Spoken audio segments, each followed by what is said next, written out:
우리가 누군가를 사랑하면 세상은 기쁘고 가슴이 설렌다, 이렇게 말합니다. 물론 우리가 실제로 사랑을 해보면 기쁨도 있죠, 설렘도 있습니다. 하지만 오히려 사랑을 위한 수고와 대가 지불, 사랑하기 때문에 져야 하는 그 짐이 있다는 것을 우리는 경험하게 됩니다. 세상이 말하는 것처럼 그런 달달하고 설레는 것, 그것이 사랑이다기보다는 오히려 수고와 헌신, 희생과 포기가 뒤따라오는 것이 사랑이라는 것을 우리가 알게 되죠. 여러분, 지금 룻도 이런 사랑을 하고 있습니다. 시어머니 나오미를 사랑했죠. 시어머니 나오미를 사랑하기 때문에 나오미의 아픔과 그의 문제를 그냥 못 본 척하지 않고 자기 문제로 그렇게 끌어안았습니다. 나오미의 또 다른 며느리였던 오르바도 있었습니다. 그런데 그 오르바와는 달리 룻은 시어머니 나오미와 함께 베들레헴 땅으로 왔습니다. 물론 이 베들레헴은 나오미에게 고향 땅입니다. 하지만 모압 사람이었던 이 룻에게는 그저 차별이 있는 낯선 이방 땅인 것뿐이죠. 하지만 그럼에도 불구하고 시어머니를 사랑함으로 그 땅으로 갑니다. 남편을 잃은 자기의 삶도 감당하기 쉽지 않지만 시어머니의 그 삶까지도 책임지는 그 사랑의 수고와 짐을 룻이 오롯이 감당하려고 그 길을 가는 거죠. 사랑하는 여러분, 믿음으로 누군가를 제대로 사랑하려고 하면, 정말 헤세드의 사랑, 책임지는 사랑을 하려고 하면 반드시 사랑의 수고가 뒤따라옵니다. 룻처럼 더 약해지고 더 아프게 되고 더 많은 짐을 지게 되는 그런 일들이 일어나요. 그래서 우리가 사랑을 행하다가 또 선을 행하다가 너무 어렵고 힘드니까 어떻게 합니까? 때때로 낙심하기도 합니다. 내가 이렇게 믿음으로 살면 뭐하나, 내가 이렇게 사랑하며 선을 행하며 살면 뭐하나 하는 그런 마음이 우리에게 올라올 때가 있습니다. 하지만 사랑하는 여러분, 믿음으로 이런 사랑의 삶을 살아가는 우리에게 여러분 누가 있습니까? 여러분, 하나님이 계시는 줄 여러분 믿으시기 바랍니다. 여러분, 우리 하나님은 어떤 분이십니까? 우리 하나님은 사랑이십니다. 사랑. 그죠? 그러니 사랑이신 그 하나님께서, 헤세드이신 하나님께서 믿음으로 이 사랑의 수고를 감당하며 살아가는 그의 백성들인 우리를 주목하여 보시고 또 함께 하시는 것은 여러분 너무나 당연한 일 아니겠습니까? 뿐만 아니라 하나님께서는 내가 너를 보고 있다, 내가 너를 잘 알고 있다라는 것을 우리가 살아가는 그 삶의 자리에서도 드러내 보이실 때가 여러분 있어요. 여러분, 룻기를 보면 하나님께서 룻의 삶을 보시며 내가 너의 수고를 알고 있다라는 것을 드러내 보이시는데, 여러분 어떤 방식으로 보이셨습니까? 보아스를 통해서입니다. 유력한 사람 보아스를 통해서 룻에게 알려주는 거예요. 보아스가 룻에게 다른 밭에 가지 말고 계속 내 밭에서, 자기 밭에서 일하라고 그렇게 배려해 주기도 하고요. 또 시시껄렁한 그 소년들이 룻을 괴롭히지 않도록 하기 위해서 미리 단속해 주기도 합니다. 그리고 목이 마르면 언제든지 물그릇에서 물을 마시라고 하며 유력한 그 사람이 가지고 있는 그 힘, 그 능력을 가지고 약자였던 이 룻을 배려하고 돌보는 장면을 우리가 지난주에 많이 보았습니다. 여러분 다 기억하시는 걸로 제가 믿습니다. 기억하시죠? 예. 이처럼 하나님은 은혜를 아는 사람인 그 보아스를 통해서 룻에게 알려주고 있는 겁니다. 그런데 여러분, 하나님께서 내가 너를 알고 있다, 내가 너를 보고 있다는 그 사실을 보아스를 통해서 구체적으로 룻에게 이렇게 드러내 보이실 때 여러분, 룻의 반응은 어땠습니까? 우리가 지난주에도 살펴봤던 10절과 13절 말씀에 잘 나오는데, 여러분 먼저 10절 말씀 우리 다시 한번 읽겠습니다. 10절입니다. 시작. 룻이 엎드려 얼굴을 땅에 대고 절하며 나는 이방 여인이거늘 당신이 어찌하여 내게 은혜를 베푸시며 나를 돌보시나이까 하니. 여러분, 그리고 이어서 13절도 같이 읽을까요? 13절입니다. 시작. 룻이 이르되 내 주여, 내가 당신께 은혜 입기를 원하나이다. 나는 당신의 하녀 중에 하나와도 같지 못하오나 당신이 이 하녀를 위로하시고 마음을 기쁘게 말씀을 하셨나이다 하니라. 아멘. 여러분, 지금 이 룻의 반응이 어떻습니까? 보아스의 섬김, 보아스의 배려, 그것을 당연하다, 마땅하다 여기는 것이 하나도 없습니다.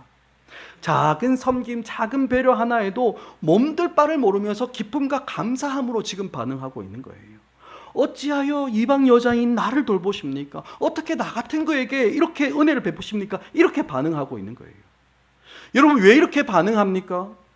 룻은 지금 자기에게 주어지는 이 섬김과 배려는 아무리 생각해봐도 자기에게 전혀 합당하지 않은 은혜임을 아는 겁니다.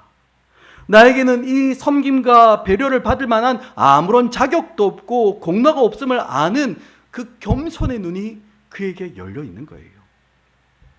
사랑하는 여러분, 우리가 예수님을 믿을 때 얻게 되는 귀한 은혜와 복 중에 하나가 바로 하나님 앞에서 내가 어떤 사람인지를 정직하게 바라보는 겸손이라는 사실 여러분 알고 계십니까? 아무런 자격 없는 우리에게, 아무런 공로 없는 우리에게, 아무런 한 일 없는 우리에게 하나님께서 너무나 귀하고 값진 그 선물들을 값없이 주셨다는 것. 여러분, 그것을 우리가 제대로 알고 경험하기 시작하면 우리는 오늘 룻의 모습처럼 그 앞에서, 그 은혜 앞에서 겸손하게 낮출 수밖에 없게 되는 것입니다. 보아스가 베푸는 그 섬김과 돌봄과 배려와 선대를 룻은 그냥 마땅하다고, 내가 이렇게 열심히 노력했고 내가 이렇게 열심히 살았으니까 뭐 그 정도는 내가 당연히 받을 수 있다라고 그렇게 스스로 여기지 않습니다.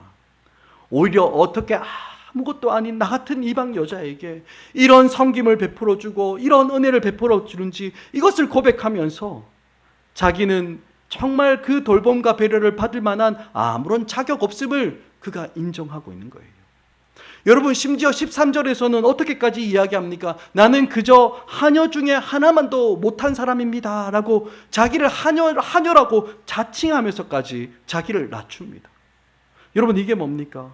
보아스가 베푸는 그 섬김과 배려를 너무나 큰 기쁨과 위로로, 감사와 감격으로 받아내고 있는 거예요. 사랑하는 여러분, 우리가 사는 이 세상은, 이 시대는 너무나 정말 풍성하고 윤택한 세상이 되었습니다.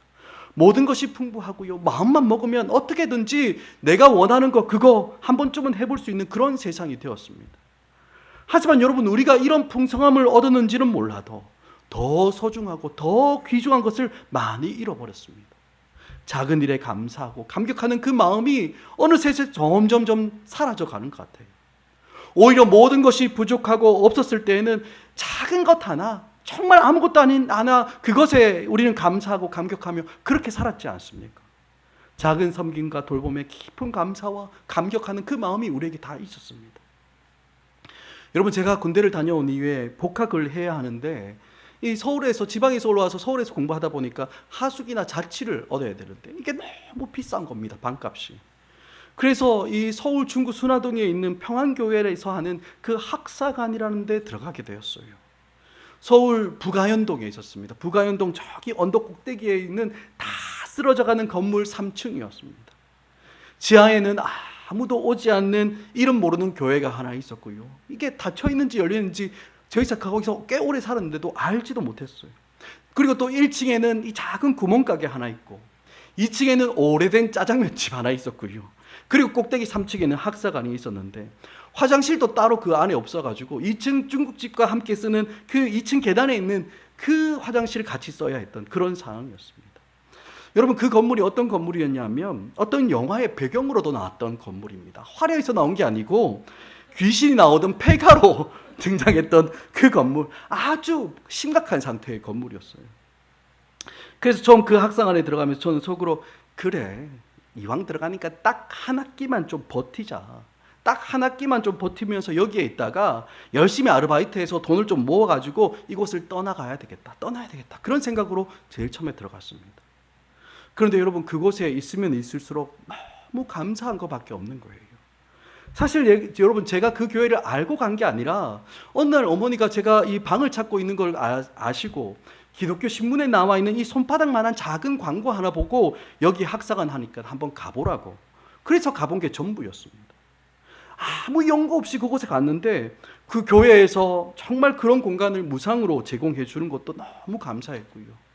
특히 그 교회의 어른들, 저는 아직도 잊을 수 없습니다. 집사님, 권사님, 장로님들 너무너무 감사했어요. 아무도 시키지 않았는데 매일매일 찾아오셔서 정말 이 쌀 떨어지지 않았는지 매일 살펴봐 주시고, 우리 권사님들, 여자 집사님들은 또 맨날 오셔서 반차 내주시는 거예요. 저녁마다 오셔서. 저는 아직도 그분들의 섬김을 잊을 수가 없습니다. 뿐만 아니라 그곳에서 만났던 선배, 후배, 얼마나 귀하고 감사하고 감격스러운지 몰라요. 그냥 같은 학사관에서 살았다는 정도가 아니라 서로의 필요에 민감하게 반응하면서 작은 것 하나, 아무것도 아닌 그거 하나 나누면서 자기 것을 기꺼이 포기하면서 서로를 대하며 그렇게 살아가는데, 사실 여러분, 그 청년들 어떻게 보면 하숙비 없어서 자취방 하나 얻을 수 없는 기숙사비를 낼 수 없을 만큼 정말 어려운 가난한 청년들인 게 그뿐입니다. 그런데도 그 안에서 함께 서로를 위하고 격려하고 기도하며 살아가니까 날마다 감사가 넘치고 기쁨이 넘쳐나고 감격이 끊어지지 않는 거예요. 여러분, 그렇게 저는 청년 시절을 보냈습니다. 거기서 한 6년 7년 살았거든요. 그런데 요즘은 그런 감사와 감격을 가진 사람들 정말 잘 만나보지 못하는 것 같아요. 어떤 면에서는 오늘 이 시대에 어지간히 공부도 하고요, 어지간히 남들 하는 만큼 다 누리며 살아가는 그런 세상 같은데, 우리를 감격하게 만드는 그런 기쁨과 감사를 다 잃어버리고 사는 겁니다. 여러분, 왜 그렇습니까? 우리의 마음이 이만큼 높아져 있는 거예요.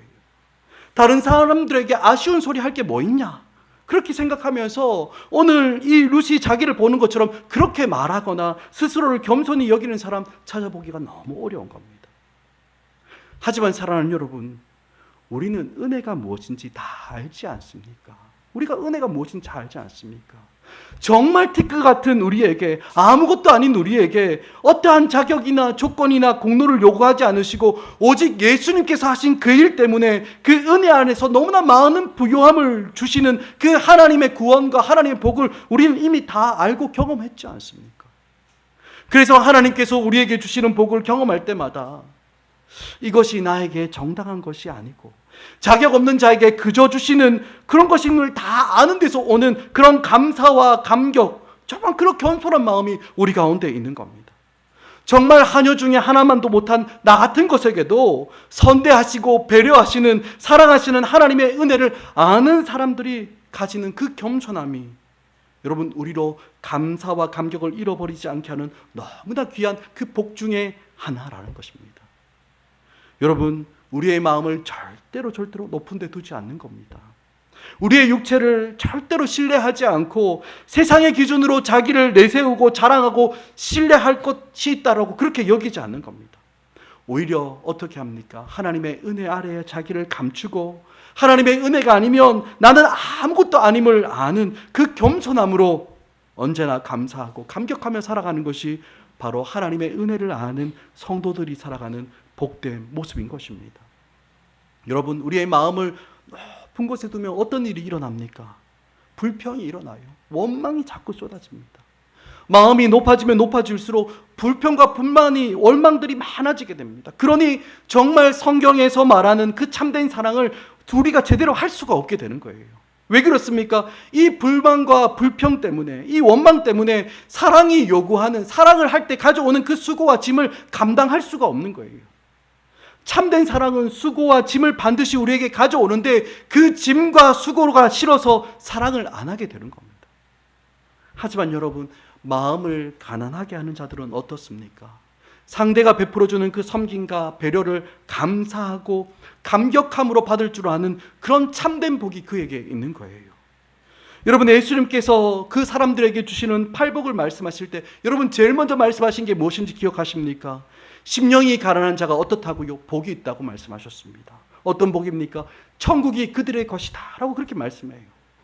심령이 가난한 거 뭡니까? 마음이 가난한 거예요. 마음을 겸손하게 하는 자들이 복이 있는 겁니다. 무슨 복입니까? 하나님 나라, 천국을 그들에게 주시는 복이 있는 겁니다. 그 어떤 상황에서도, 그 어떤 형편에서도 그 마음을 가난하게 하며 겸손하게 낮추며 그렇게 살아갈 때 기쁨과 감사와 감격이 넘쳐나는 그 하나님 나라를 맛보고 누릴 수 있는 그 복을 하나님께서 주시겠다라고 약속해 주시는 겁니다. 사랑하는 여러분, 우리가 사는 이 시대를 한번 돌아보시기 바랍니다. 정말 사람들의 마음과 입술에 감사와 감격이 정말 어느 만큼 있는지 여러분 한번 보시기 바랍니다. 아니, 다른 사람 필요도 없죠. 여러분, 당장 지난 한 주간 동안 내가 어땠는지를 한번 생각해 보십시오. 내 입술로 어떤 말이 나왔는지, 내가 어떤 마음으로 이 땅을 살아왔는지 한번 생각해 보시기 바랍니다. 불평과 원망은 너무나 쉽게 쏟으면서 감사와 감격하는 말은 점점 더 그렇게 사라져 버리고 있는 것은 아닙니까? 우리가 누리는 모든 것들이 하나님의 은혜임을 아는 그 겸손한 하나님의 사람들은 여러분 불평과 원망이 아니라 언제나 감사와 감격으로 이 땅을 살아가는 겁니다. 특별히 여러분, 우리 다음 세대 자녀들이 이 감사와 감격을 알게 되는 그 은혜와 복이 있기를 간절히 축복합니다. 너무나 많은 것을 요구하고 또 가지고 있어야 한다는 이 시대를 살아가기 때문에 자꾸 다른 사람들과 자기를 비교하면서 나에게는 왜 이게 없고, 나에게는 왜 이게 부족하고, 왜 나는 다른 사람들보다 더 잘하지 못하냐는 그런 상대적인 어떤 결핍을 쉽게 말하며 불평하고 원망하지만, 정작 부모님이나 어른들을 향해서, 선생님들을 향해서 따뜻한 감사의 정말 이야기 한마디 못하는 그런 사람으로 여러분 우리 아이들이 자라가면 안 되지 않겠습니까? 마음을 높은 데 두지 않고 은혜를 아는 하나님의 사람처럼 마음을 낮은 곳에 두고 겸손한 마음을 가진 그런 자녀들이 되도록, 정말 부모님에게는 물론이고 다른 사람들을 향해서도 얼마든지 감사하다고 그렇게 말할 줄 알고 작은 배려와 섬김에도 감격해야 할 줄 아는 그런 자녀들이 되도록 여러분 그렇게 우리가 가르치고 함께 자라가야 하는 겁니다. 사랑하는 여러분, 보아스의 배려와 섬김을 통해 하나님이 보시고 계시다라는 사실을 룻에게 이렇게 드러날 때, 여러분 룻은 자기가 했던 사랑의 수고는 마치 아무것도 기억하지 못하는 것처럼 그렇게 기쁨과 감사와 감격으로 대하고 있는 거예요. 그 마음을 겸손하게 낮은 곳에 딱 갖다 놓으면서 그 섬김과 수고가 너무나 귀하게 여겨지고 감사와 감격을 그 입술과 마음으로 고백하게 되는 것입니다. 여러분, 이것이 바로 은혜를 아는 하나님의 사람들이 살아가는 삶의 모습이라는 거예요. 여러분, 이렇게 겸손한 감사와 감격으로 반응하는 룻을 보니까 여러분 보아스가 어떻게 합니까? 더 사랑으로 대하는 거예요. 더 해주고 싶은 은혜, 보여주고 싶은 그 흘려보내고 싶은 그 복이 더 많은 겁니다. 여러분 14절 한번 보시기 바랍니다. 우리 14절 우리 함께 있습니다. 시작. 식사할 때에 보아스가 룻에게 이르되 초에 찍으라 하므로 룻이 곡식 베는 자 곁에 앉으니 그가 볶은 곡식을 주매 룻이 배불리 먹고 남았더라. 아멘. 여러분, 이 장면을 보면 아주 평범해 보이지만 전혀 평범하지 않는 장면입니다. 여러분, 처음 가는 자리에서 밥 먹는 게 얼마나 어려운지 아십니까? 여러분 기억하실지 모르겠는데 제가 처음 우리 교회 설교하러 왔을 때 점심 먹으러 식당을 딱 내려가 보니까 다들 너무나 자연스럽게 다 자리에 앉아서 밥을 드시는 거예요. 그런데 제 안에 수도 없이 많은 질문들이 막 올라왔어요. 내 자리는 어디일까? 나는 누구와 밥을 먹어야 하나? 내가 여기에 앉아도 될까? 내가 저기에 앉아야 되나? 또 밥은 어떻게 떠먹어야 될까? 혹시 내가 밥을 너무 많이 덜어 먹어서 사람들이 저 목사는 밥 먹으러 왔나? 그렇게 생각하지 않을까? 수만 가지 생각이 그 짧은 찰나에 확 떠올랐습니다. 여러분, 그때 구세주가 나타났어요. 우리 김장로님, 우리 김학대 장로님 옆에 딱 오셔서 목사님 여기에 앉으시면 됩니다, 이렇게 말씀하시는데 저 모든 것이 싹 사라져 버렸습니다. 여러분, 저도 그랬습니다. 그죠? 저도 그래요. 여러분, 저만 그런 게 아니라 모든 사람이 새로운 곳에 가면 그렇게 느껴집니다. 여러분, 그런데 여러분 룻은 어떻겠습니까? 룻은 이방 여자입니다. 게다가 젊은 과부였어요. 그러니 어디에서 내가 어떻게 밥을 먹어야 하나 얼마나 고민되고 불편했겠습니까? 그런데 이런 룻을 보아스가 헤아려 주는 거예요. 그의 마음을 헤아리는 겁니다. 그리고 이리 와서 앉으라고 하면서 룻을 위해서 자리를 딱 마련해 줍니다. 그리고 떡을 초에 찍어서 먹으라고도 이야기하죠. 여러분, 왜 떡을 초에 찍어 먹습니까? 여러분, 우리말 성경에는 그냥 이게 초라고 이렇게 번역했는데 식초 같지만 여러분 요즘 말로 이렇게 번역하면 이게 뭔지 아십니까? 포도를 숙성시켜서 만드는 식초 뭡니까? 발사믹 소스인 거예요. 얼마나 맛있는지 모르죠, 그죠? 빵 찍어 먹으면 그렇게 맛있습니다, 그죠? 그러니까 그냥 이 룻이 떡을 먹으면 맛이 없으니까 이 발사믹 소스 찍어 먹으라고 그렇게 배려하고 있는 겁니다. 여러분, 지금 보아스는 어디서 어떻게 해야 될지 몸둘 바를 몰라 하는 룻을 위해서 어디에 앉으면 되는지, 어떻게 하면 되는지 배려해주고 도와주고 있는 겁니다. 여러분, 이게 뭡니까? 이걸 넓은 시각으로 보면 함께 먹고 마시는 공동체 안으로 그가 받아주고 있는 거예요. 초대하고 받아주고 있는 겁니다. 여러분, 사람들이 느끼는 필요는 육체적인 것이 전부가 아닙니다. 돈이 있고 먹을 것이 있고 또 건강한 몸이 있으면 사람들의 모든 필요가 다 채워지고 행복해지는 것, 여러분, 그게 아니라는 거 우리 알지 않습니까? 물론 이런 것들도 다 꼭 필요한 것들입니다. 하지만 사람에게 이런 물질적인 것 이상으로 꼭 필요한 거 있죠. 무엇입니까? 안정감을 누리는 공동체가 꼭 필요한 거예요. 이 시대를 살아가는 수많은 사람들은 자기의 주관을 주장하고 자기의 개인 삶을 중요하게 여기면서 내가 원하는 대로 살아가는 것이 행복이라고 생각합니다. 하지만 여러분, 정작 그 속에서 사람들은 무엇을 느낍니까? 외로움을 느껴요. 고독함을 느낍니다. 기쁨이 있어도 함께 기뻐할 사람이 하나도 없고, 슬픔이 찾아와도 그 슬픔을 좀 나눌 수 있는 그런 사람이 없습니다. 그래서 뭡니까? 외로운 겁니다. 고독한 거죠. 여러분, 이런 사람들에게 정말 필요한 것이 무엇입니까? 공동체가 필요한 거예요. 공동체가. 여러분, 오늘 말씀에서 보는 것처럼 보아스는 룻을 위해서 많은 것을 공급해 줍니다. 먹을 것도 주고 마실 것도 주고, 그리고 그의 고용과 안전을 딱 보장해 주기도 합니다. 하지만 여러분, 그것만 주는 것이 아니죠. 뭡니까? 룻에게 지금 공동체를 제공해 주고 있는 겁니다. 사랑하는 여러분, 오늘 이 시대의 교회는, 특별히 우리 드림교회는요, 사람들에게 공동체를 제공하는 너무나 중요한 하나님의 부르심이 있다는 사실을 여러분 꼭 기억하셔야 됩니다. 다들 이것저것 갖추고 살면서 외로운 티를 안 내려고 하니까 여러분 표시가 안 나서 그러지, 사실 여러분 이 공동체가 없는 사람들은 너무나 불행한 거예요. 정말 자기의 마음을 있는 그대로 받아주고 지지해주는 그런 공동체가 없이 그렇게 사는 사람들 너무나 불행해지는 겁니다. 여러분, 제가 말씀을 보면 볼수록 선명하게 깨닫게 되는 것이 있습니다. 하나님께서 우리에게 은혜로 주시는 너무나 귀한 축복을 두 가지로 딱 요약하라고 하면 여러분 뭐겠습니까? 첫 번째는 하나는 복음입니다. 복음을 우리에게 주셨다는 거. 여러분, 그리고 또 다른 하나가 뭔지 아십니까? 교회 공동체를 우리에게 주셨다는 거. 여러분, 이것은 하나님께서 정말 우리에게 주신 큰 은혜이고 복인 겁니다. 이 땅을 살아가며 어디에 몸을 두어야 할지 모르는 그 사람들을 불러서 참된 공동체에 속할 수 있도록 자리를 내어주고 함께 해야 하는 것이 여러분 바로 교회 공동체의 부르심인 겁니다. 여러분, 우리가 매주 수요일마다 무료 카페 하는 이유가 무엇인지 아십니까? 또 우리가 오는 토요일 날 8월 9일 날 어린이 센터 여름 성경학교를 하는 이유가 무엇인지 아십니까? 돈이 남아 돌아서 그런 낭비를 하는 줄 아세요? 아닙니다. 여러분, 이를 통해서 새로운 사람들을 우리가 한 분 한 분 만나게 되는 거예요. 이 지역에 있는 어린 영혼들 하나하나를 그것을 통해서 만나는 겁니다. 그리고는 이 땅을 살아가면서 지친 사람들, 외로운 사람들, 하나님께서 보내주시는 그 사람들 한 분 한 분 만나면서 언제나 그들 옆에 공동체가 있다는 것을 보여주고 알려주는 거예요. 그들의 공동체가 되어주는 겁니다. 여러분뿐만 아니라 이번 주부터 해서 매주 샘터 모임을 하는 이유가 어디에 있겠습니까?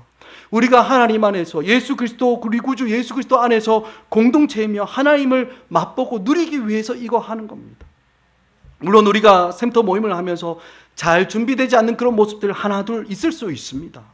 우리의 몸이 온전하지 않지 않습니까? 그럴 수 있어요. 하지만 여러분, 그럼에도 불구하고 우리가 샘터 모임을 하는 것은 우리가 정말 서로를 사랑함으로 수고하며 서로를 받아내고 함께하며 공동체를 이루어가는 것에 있는 겁니다.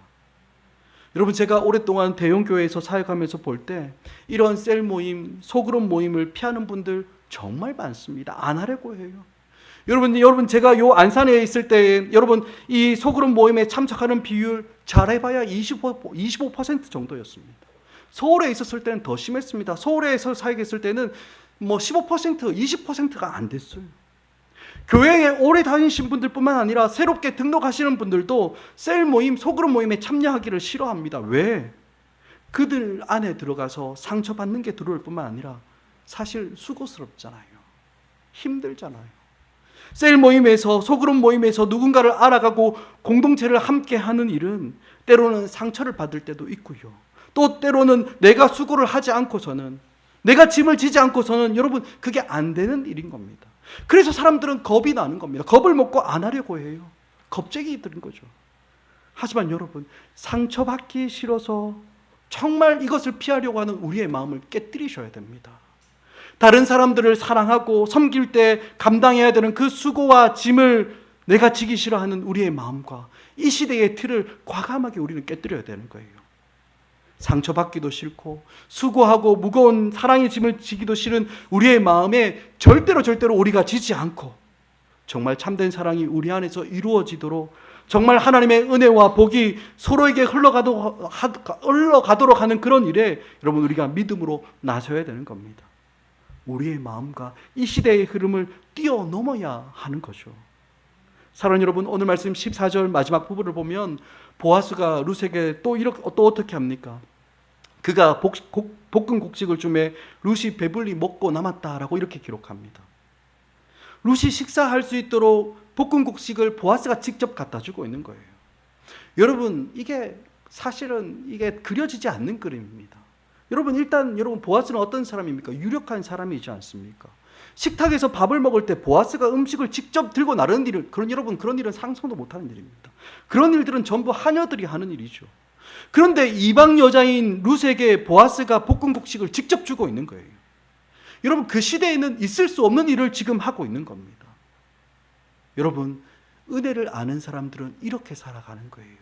정말 하나님의 은혜를 아는 사람들은 그 시대의 문화, 그 시대의 지식, 그 시대의 경험 뛰어넘습니다. 물론 우리가 시대의 영향을 받지 않을 수는 없습니다. 하지만 은혜를 아는 사람들은 그 시대의 사람으로, 그 시대의 하수인으로 살아가지 않는 거예요. 시대를 뛰어넘어서 이방 여자 하나를 배려하고 섬깁니다. 그 시대가 상상할 수 없는 그런 방식으로 살아가는 것이 바로 오늘 은혜를 따라 살아가는 보아스의 모습인 거예요. 사랑하는 여러분, 주님께서 우리에게 은혜를 주실 때 기대하는 것이 무엇입니까? 물론 우리는 이 땅을 살아가는 사람들이기에 우리 시대의 모습과 흐름 속에서 그렇게 살아갈 수밖에 없습니다. 하지만 여러분, 하나님은 우리로 그것을 뛰어넘기를 바라고 계시는 거예요. 여러분, 그 말씀이, 그 모습이 너무나 잘 나와 있는 것이 오늘 말씀 15절과 16절 말씀에 나와 있습니다. 우리 15절 16절 말씀 우리 이어서 같이 한번 쭉 읽습니다. 시작. 룻이 이삭을 주우러 일어날 때에 그에게 곡식단 사이에서 줍게 하고 책망하지 말며 또 그를 위하여 곡식 다발에서 조금씩 뽑아 버려서 그에게 줍게 하지 말라. 아멘. 여러분, 이 말씀을 보면 보아스는 하나님의 말씀에 순종했던 사람이라는 것 금방 알 수 있습니다. 하나님 말씀에서 규정하고 있는 것처럼 자기 밭에 있는 모퉁이에 있는 이 곡식들 그냥 남겨두었어요. 뿐만 아니라 추수하다 떨어진 이삭들 하나님의 율법에 따라서 다시 줍지 않았습니다. 가난한 사람들이 먹고 이렇게 주워 먹을 수 있도록 보아스는 하나님 율법이 하나님 말씀에 가르치는 대로 그대로 순종했던 사람이었던 겁니다. 그런데 여러분, 좀 전에 읽었던 16절을 다시 보시면요, 이 보아스가 룻을 섬기고 배려하기 위해서 여러분 어떻게까지 합니까? 이미 추수한 곡식 다발에서 이삭을 뽑아서 땅에 버리라고까지 합니다. 보아스는 여러분 이미 하나님의 말씀이 정하는 대로 밥 모퉁이를 다 베지 않은 것은 물론이고요, 떨어진 이삭도 다시 줍지 않고 있었습니다. 그런데 여러분, 여기에서 멈추는 게 아니라 이미 다 추수해서 묶어놓고 마땅히 나의 것이라고 이야기할 수 있는 그 곡식 다발에서 이삭을 뽑아 버리기까지 하는 거예요. 왜? 룻이 더 많이 주워갈 수 있도록 배려하고 섬기고 있는 겁니다. 여러분, 이게 뭡니까? 이게 사랑인 겁니다. 그저 다른 사람들이 기대하는 그 정도까지만 사람들이 이 정도까지 하겠지라고 딱 여러분 그까지 딱 하고 여러분 그것에 만족하는 거, 여러분 그것은 사랑이 아닌 거예요. 여러분, 사랑은 어떻습니까? 언제나 더 하고 싶어서 견딜 수 없는 것이 사랑입니다. 여러분, 오늘 보아스가 하는 사랑을 보시기 바랍니다. 하나님의 율법이 이렇게 해야 한다 요구하고 규정하고 있는 것까지만 딱 하고서는 나는 다 했다, 나는 사랑했다라고 만족하는 것이 아니라 여러분 그 이상을 넘어서고 있는 거예요. 아니, 좀 더 정확하게 말하자면 하나님께서 율법을 통해서 정말 말하고 싶어 하시는, 하나님께서 정말 원하시는 그것을 지금 보아스가 행하고 있는 겁니다. 여러분, 하나님께서 율법을 통해서 밥 모퉁이까지 다 베지 말라고, 떨어진 이삭을 다 줍지 말라고 여러분 이렇게 말씀하실 때 하나님의 그 속마음이 무엇이겠습니까? 하나님께서 무엇을 말씀하고 싶은 거겠습니까? 내 이웃을 내 몸과 같이 사랑하고 그것을 아끼고 소중하게 대하고 정말 사랑하라는 거, 여러분 그거 아니겠습니까? 하나님의 율법이 진짜 원하는 것을 여러분 지금 보아스가 순종하고 그까지 나아가고 있는 겁니다. 사랑하는 여러분, 우리는 어떻습니까? 너무너무 풍성한 시대를 살아감에도 불구하고 여러분 흘려보내는 것이 무엇인지도 모르고 나누어 줄 줄도 모르는 그런 팍팍한 이 시대에 우리는 하나님께서 은혜와 복으로 주시는 그 물질과 시간과 은사들을 여러분 우리는 어떻게 사용하고 있습니까? 하나님이 나에게 주신 것이고 내가 땀 흘려서 일한 것이기 때문에 내가 다 거두가야 한다라고 그렇게 말하며 우리 손에 그것을 꼭 움켜잡고 그렇게 살아가고 있지는 않습니까? 아니면 그저 누군가에게 비난받지 않고 비판받지 않을 정도로 적당히 그렇게 하며 살아가고 있지는 않습니까? 사랑하는 여러분, 여백이 있어야 됩니다. 넉넉함이 있어야 되고 관용이 있어야 되는 거예요. 우리가 땀 흘리고 수고해서 얻은 것들이지만 모든 것이 다 내 것이라고 여기지 않고 일정 부분을 떼어서 흘려보내는 그런 여백이 있어야 됩니다. 혹시 우리가 수고한 것들이 땅에 떨어졌을 때 그것을 다시 주지 않고 필요한 사람들이 가져갈 수 있도록 내버려 둬야 하는 것들 있어야 하는 거예요. 여러분뿐만 아니라 오늘 본문에 나오는 보아스처럼 심지어는 다 거두어들인 그 곡식단에서 내가 다시 뽑아버리기까지 하면서 정말 사람들의 필요를 공급하며 은혜를 흘려보내는 그 사랑이 여러분 우리에게 있어야 하는 겁니다. 물론 우리는 지금 이 시대를 벗어나서 살아갈 수는 없습니다. 돈이 돈을 버는 이 자본주의, 그래서 부자와 가난한 사람들의 그 시작점이 다를 수밖에 없는 이 시대를 우리는 벗어나거나 우리는 부인할 수는 없어요. 하지만 여러분, 그럼에도 불구하고 이 시대에도 하나님이 살아계신 줄 알고 그 하나님의 마음을 따라서 은혜를 알고 은혜를 흘려보내는 그 사랑의 삶을 여러분 우리는 살아가야 하는 겁니다. 그저 이 시대가 말하고 있는 것처럼 내가 번 거니까 내가 쓴다라는 그런 식으로 살면 여러분 우리가 주님 앞에 설 때 어쩌면 제일 부끄러운 사람으로 발견될지도 모르겠습니다. 하지만 여러분, 우리가 주님 앞에 서는 날 우리가 땀 흘려 수고하고 노력하였음에도 그 열매와 결과들이 전부 다 나의 것이라고 여기지 않고 다른 사람들의 필요를 보며 사랑으로 흘려보내는 그 은혜의 삶을 살아갈 때 여러분, 그 마지막 날에 하나님이 인정해 주시는 그 영광이 우리에게 분명히 있는 줄 저는 그렇게 믿습니다. 여러분, 말씀을 맺겠습니다. 사랑하는 여러분, 은혜를 아는 사람들은 사랑으로 그 은혜를 흘려보내는 사람들인 겁니다. 여백이 있고 넉넉함이 있는 겁니다. 이 치열한 경쟁 사회에서 지치고 고달픈 사람들이 쉼을 얻고 위로를 얻고 힘을 얻는 그런 공동체를 제공해주며 또한 그들의 필요를 공급하는 그 사랑의 삶을 하나님은 우리에게 기대하시는 겁니다. 여러분, 정말 바라기는 우리 드림교회와 모든 성도들이 정말 하나님의 은혜를 아는 사람으로서 이 땅에 지친 영혼들의 필요를 공급하고 또한 받은 은혜를 사랑으로 흘려보내는 그 귀한 일을 감당함으로 사람을 날마다 살려내는 그 복된 영광을 날마다 경험해 살아가는 우리 모두가 되길 주의 이름으로 간절히 축원합니다. 아멘.